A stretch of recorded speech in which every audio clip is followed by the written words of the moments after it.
یکی از برنامه‌ریزی تخصصیش بالانس اینه که بخواد بتونه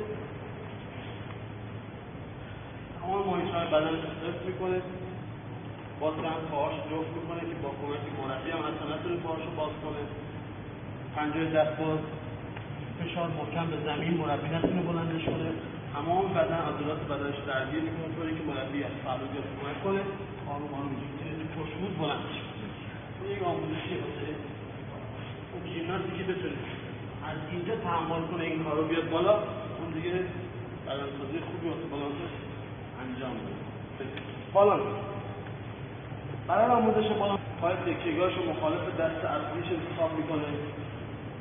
پای تکیه‌گاه جلو و قد جلو میره و قد جلو و آروم آروم گفتم ازش بخواید پای عقبیش رو پرتاب بالا کنه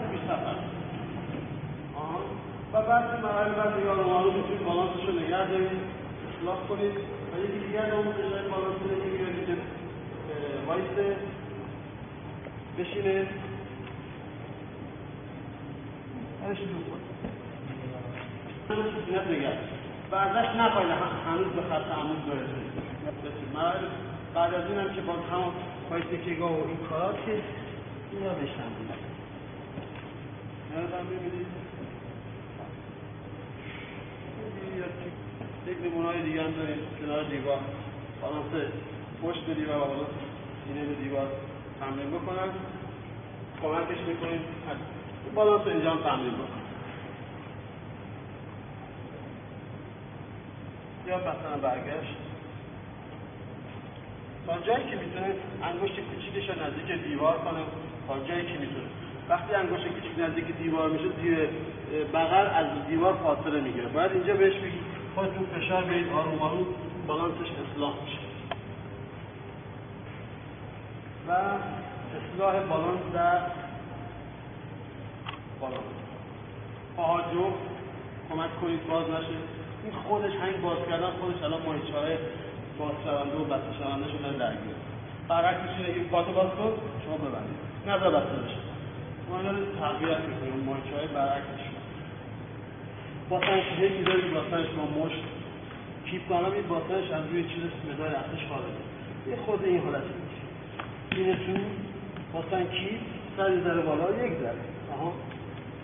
فشار پایین نباید آرنجش خم بشه، آش باز نشه، مدام اصلاح. فشار زمین به طرف جلو و عقب بالانسمون رو نگه می‌داریم و در حالات تعادل که نگه داشتیم با زیر انگشتا خالی میشه و با این حالت بالانسمون رو آروم نگه می‌داریم. بالانس اگر پا بخواد به پشت بیفته، الان اگه زمین رو به طرف جلو فشار بده چی میشه؟ فشار بده مالی جلو فشار ببین پا برگشت. فشار این پاش برگشت. از هر وقت به هر طرفی خواستید منحرف بشید بیفتید سریع زمین رو به همون طرف فشار بدید. این از جلوس کنید. با اون برای خواست بیفته مگه رو زمین رو به همون طرف فشار این بالانس برگشت. با فشار زمین به طرف افتادن به مسیر افتادن فوق العاده فشار دادن نه از آرزو جدید با کی فشار جلو میخواد بعدم برمیگرده